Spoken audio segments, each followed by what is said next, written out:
আগে আপনি যখন লোডের ব্যালেন্স অ্যাড করতেন তখন 1000-এর কমিশন সাথে সাথে দিয়ে দেওয়া হতো, এবং আগে কিন্তু ছিল মেইন ব্যালেন্স, ব্যাংক ব্যালেন্স, সব ব্যালেন্স, আর এক এক সার্ভিস এক এক ব্যালেন্সের জন্য তেমন অ্যাড করা লাগতো। বাট এখন থেকে আপনি মেইন ব্যালেন্স দিয়েই সব কিছু করতে পারবেন।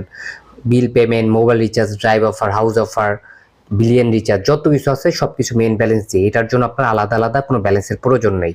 আর সব ব্যালেন্সটা কেনাকাটার ক্ষেত্রে তো আপনার এটা বাদ দিলাম, মেইন ব্যালেন্সেই আপনি সবকিছু অ্যাড করবেন। এখন কথা হচ্ছে আপনি আসলে কিসের মাধ্যমে অ্যাড করলে কত টাকা কমিশন। সিস্টেমটা আগের মতোই, আপনি কমিশনটা পাবেন, বাট আমি একটু দেখাবো যে আপনি আসলে কোনটার মাধ্যমে অ্যাড করলে কত টাকা কমিশন পাবেন। এটার জন্য এই থ্রি ডটে ক্লিক করবেন। থ্রি ডটে ক্লিক করার পর মেম্বারশিপে যাবেন। মেম্বারশিপ অপশনে যাওয়ার পর এইখানে আপনার অ্যাকাউন্ট লেভেল অনুযায়ী সব কিছুতে কমিশন শো করবে।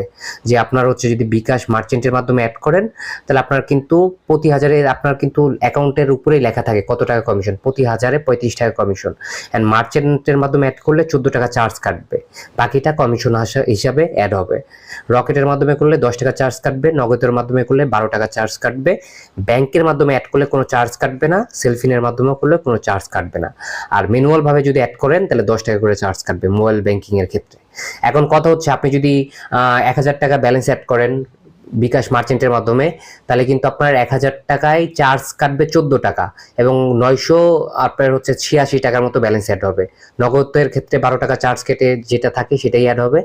আর ব্যাংকের মাধ্যমে অথবা সেলফিনের মাধ্যমে অ্যাড করলে আপনার হচ্ছে যেই টাকা ঢুকাবেন সেটাই অ্যাড হবে। এখন কথা হচ্ছে যে কমিশনটা কিভাবে আসতেছে, আমি একটু ডাইরেক্ট দেখাই দিই। আপনি মোবাইল রিচার্জ অপশনে যাবেন, যাওয়ার পর আপনি যখন একটা নাম্বার রিচার্জ করবেন, যেমন আমি 20 টাকা রিচার্জ করবো, একটু দেখাই দিই। নেক্সটে ক্লিক করলাম, করার পর দেখতেছেন যে আপনি যখন 20 টাকা রিচার্জ করতেছেন আপনার কিন্তু 70 পয়সা কমিশন দিয়ে দিচ্ছে।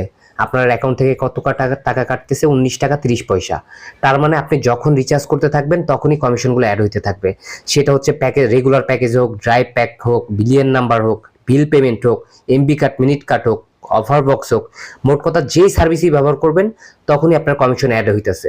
এখন কথা হচ্ছে আপনি আপনার ধরেন আমি দেখাই দিই, আমার অ্যাকাউন্ট লেভেল অনুযায়ী প্রতি হাজারে 35 টাকা কমিশন। তো আমি ধরেন 1000 টাকা রিচার্জ করব, আমি জাস্ট আপনাদের বোঝার খাতিরে 1000 টাকা লিখলাম, নেক্সটে ক্লিক করলাম। আপনি চাইলে আপনি এইভাবেও চেক করতে পারেন। দেখেন আমার কিন্তু এখানে লেখা উঠতেছে কমিশন 35 টাকা। মোট কথা আমি যখন রিচার্জ করতেছি কমিশনটা অ্যাড হয়ে যাচ্ছে। আর এখানে আমার অ্যাকাউন্ট থেকে কত টাকা কাটতেছে, 1000 টাকা রিচার্জ করলে 965 টাকা, এইটা হচ্ছে আমার 1000-এর কমিশন। আর একটা বিষয় আবারও বলতেছি, আপনি যখন ব্যালেন্স অ্যাড করবেন মোবাইল ব্যাংকিং এর মাধ্যমে অ্যাড করলে আপনার 1000-এর যে চার্জটা থাকে সেই চার্জটা কেটে বাকি টাকা অ্যাড হবে। আর ব্যাংক অথবা সেলফিনের মাধ্যমে করলে যেই টাকা অ্যাড করবেন সেটাই অ্যাড হবে। আর কমিশনের